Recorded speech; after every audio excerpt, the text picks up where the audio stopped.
Hello दोस्तों, हिंदी जगत में आपको स्वागत है फिर से एक नए वीडियो में। इसमें हम निराला जी का वह तोड़ती पत्थर कविता की व्याख्या करेंगे और समझेंगे। तो चलिए शुरू करते हैं। इस कविता में निराला जी ने इलाहाबाद की सड़क पर पत्थर तोड़ने वाली एक मजदूरनी का वर्णन करते हैं। इस चित्रण द्वारा कवि ने जीवन में आर्थिक विषमता पर प्रकाश डाला है। समाज के जो शोषक वर्ग होते हैं वो शोषित वर्ग को किस प्रकार प्रताड़ित कर रहे हैं, पूंजीवादी पाशविकता के मध्य सामान्य मानव किस प्रकार कराह रहा है, इसका अच्छा चित्रण कवि ने पत्थर तोड़ती स्त्री के माध्यम से किया है। तो चलिए कविता को समझते हैं। वह तोड़ती पत्थर देखा उसे मैंने इलाहाबाद के पथ पर, वह तोड़ती पत्थर। वह पत्थर तोड़ती हुई एक मजदूरनी को देखा। मैंने इलाहाबाद के पथ पर, मैंने यानी कि कवि ने देखा इलाहाबाद के पथ पर एक पत्थर तोड़ने वाली स्त्री को इलाहाबाद जाने वाले रास्ते में, पद यानी कि रास्ते में देखा। और वह क्या कर रही थी? पत्थर तोड़ रही थी। वह तोड़ती पत्थर देखा उसे मैंने इलाहाबाद के पथ पर, वह तोड़ती पत्थर। निराला जी पत्थर तोड़ने वाली उस स्त्री को इलाहाबाद के पथ पर देखा था। आगे है, कोई ना छायादार पेड़ वह जिसके तले बैठी हुई स्वीकार, श्याम तन भर बंधा यौवन, नत नयन प्रिय कर्मरत मन, गुरु हथौड़ा हाथ करती बार बार प्रहार, सामने तरु मल्लिका अट्टालिका प्रकार। तो कोई न छायादार पेड़ वह जिसके तले बैठी हुई स्वीकार। वह मजदूरनी जहाँ पर भी पत्थर तोड़ रही थी उसके आसपास कोई भी छायादार पेड़ नहीं था। जिसके तले बैठी हुई स्वीकार, जिसके तले बैठकर वह अपनी गर्मी दूर कर लेती, ऐसा पेड़ भी आसपास नहीं था। श्याम तन, उसका शरीर जो था वो सांवले रंग का था। यहाँ पर पत्थर तोड़ने वाली स्त्री की रूप के बारे में कवि कहते हैं कि श्याम तन, उसका शरीर कैसा था? श्याम यानी कि सांवले रंग का।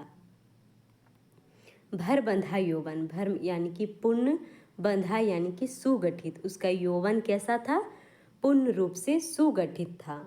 श्याम तन, उसका शरीर सांवला, भर बंधा यौवन, पूर्ण रूप से सुगठित उसका यौवन था। नत नयन, और उसके जो आंखें थी वो झुकी हुई थी।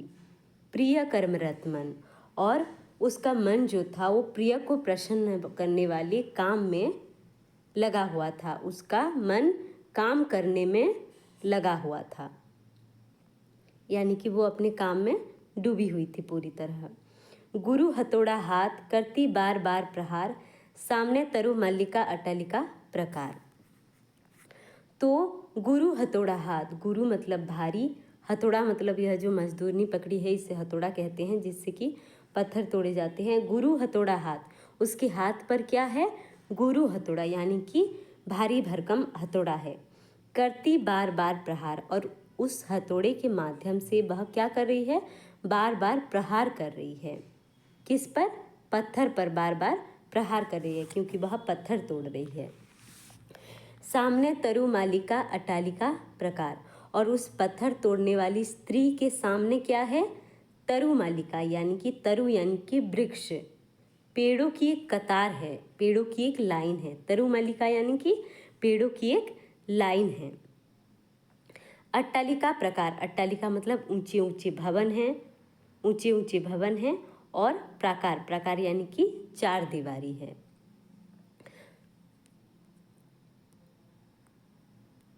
तो इसकी व्याख्या है, एक मजदूरनी की अवस्था का वर्णन करते हुए निराला जी कहते हैं कि वह पत्थर तोड़ रही थी। उसे पत्थर तोड़ते हुए इलाहाबाद के पथ पर देखा।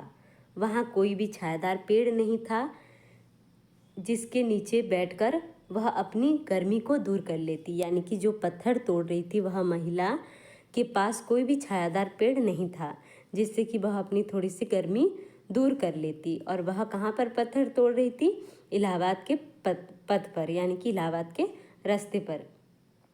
उसका शरीर कृष्ण वन का था, सांवले वन का था। उसका यौवन पूर्ण एवं सुगठित था। भर बंधा यौवन यानी कि उसका यौवन जो था वो पूर्ण एवं सुगठित था। आंखें झुकी हुई थी, नत नयन यानी कि आंखें झुकी हुई थी, और उसका मन प्रिय को प्रसन्न करने वाले कामों में लगा हुआ था। वो अपने काम में डूबी हुई थी। उसके हाथ में भारी हथौड़ा था जिससे वह बार बार चोट लगाती थी। बार बार उस पत्थर पर प्रहार कर रही थी, उस पत्थर को तोड़ने के लिए।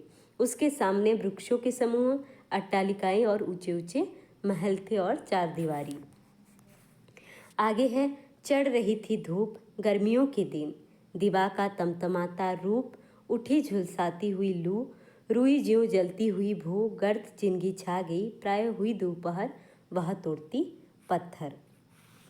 चढ़ रही थी धूप, जो धूप थी वो समय के साथ बढ़ती जा रही थी। गर्मियों के दिन, क्यों? क्योंकि वह गर्मियों के दिन थे। गर्मियों के दिन में वह मजदूरनी इलाहाबाद के पथ पर पत्थर तोड़ रही थी। दिवा का तमतमाता रूप, दिवा यानी कि दिवस, तमतमाता यानी क्रोध, क्रोधित रूप। दिवा का जो क्रोधित रूप उस समय दिखाई पड़ रहा था, यानी कि जो सूर्य थे अपने जलते हुए रूप में प्रकट हो रहे थे। उठी झुलसाती हुई लू, और झुलसा देने वाली, शरीर को झुलसा देने वाली लू चल रही थी। लू का मतलब क्या है? गर्म हवाएं चल रही थी।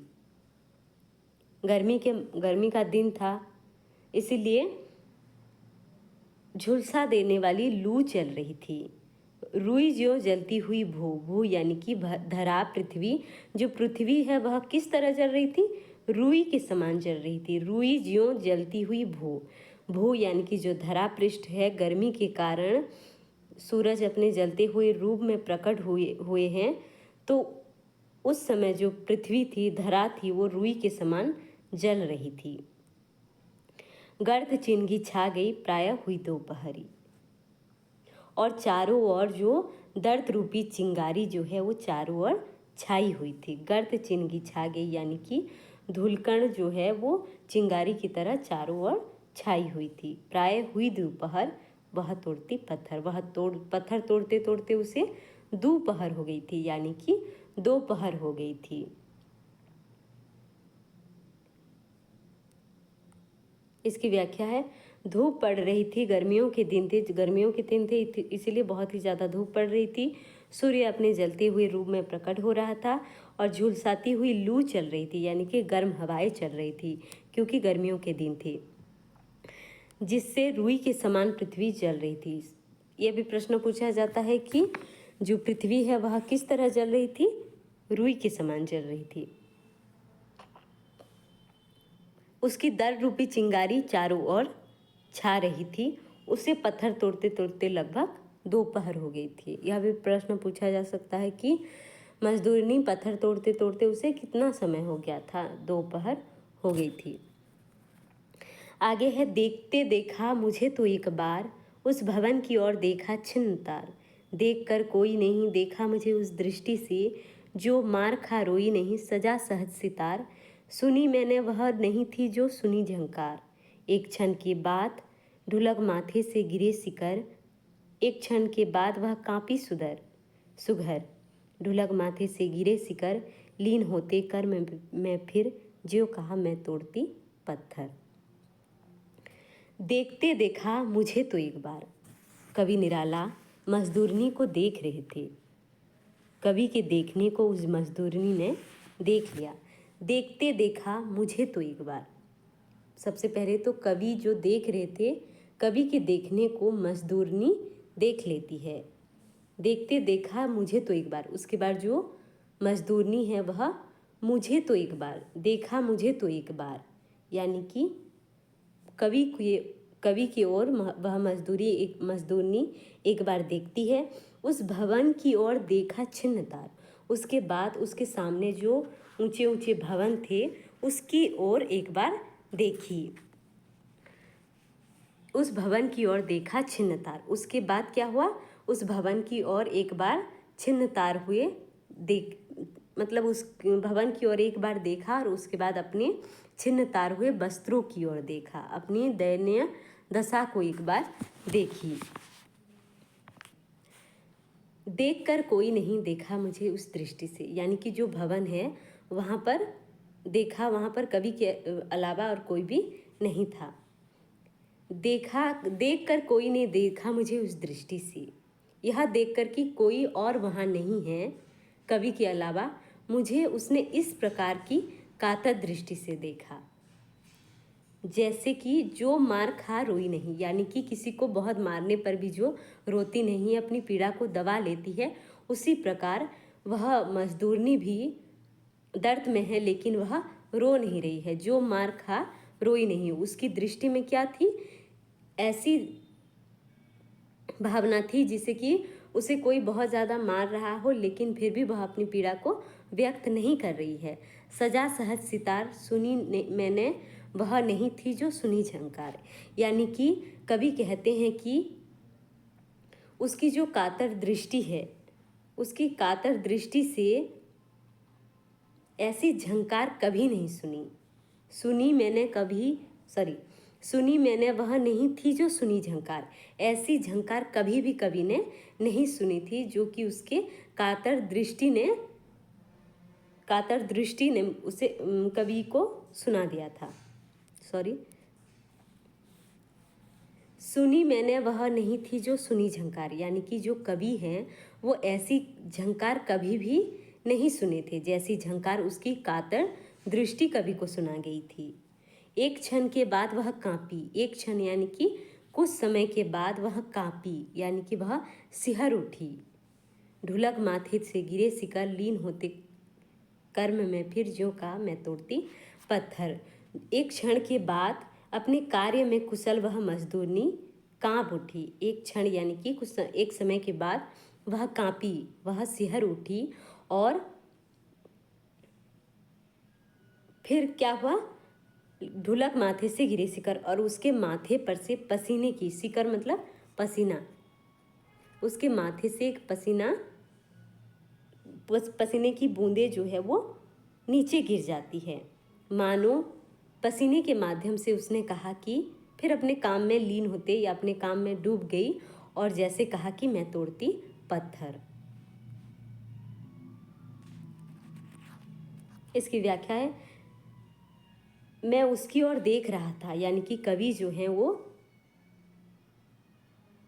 पत्थर तोड़ने वाली स्त्री की ओर देख रहे थे। देखने को उसने देख लिया, जो कवि देख रहे थे, कवि के देखने को मजदूरनी देख ली।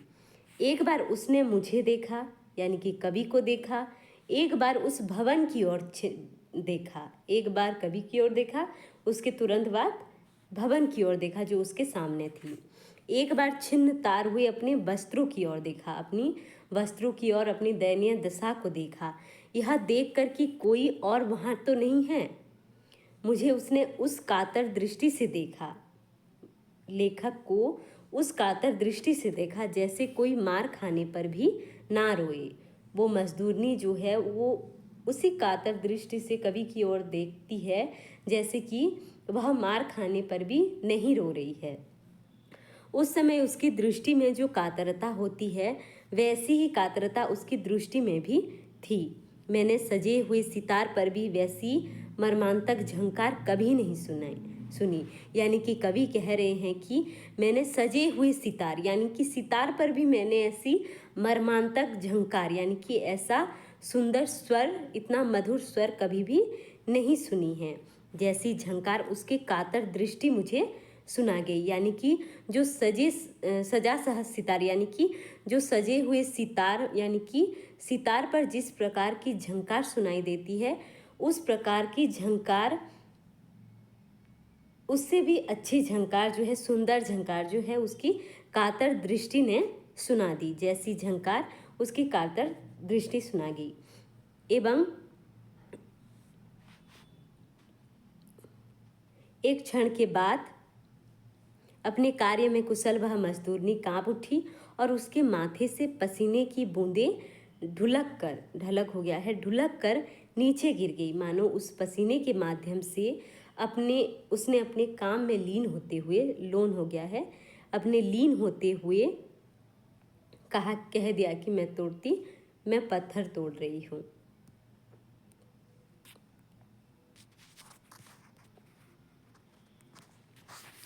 अंत तक बने रहने के लिए धन्यवाद। चैनल में नए हैं तो चैनल को सब्सक्राइब करें, लाइक करें, कमेंट करें, अपने दोस्तों के साथ शेयर करें। मिलते हैं अगले वीडियो में।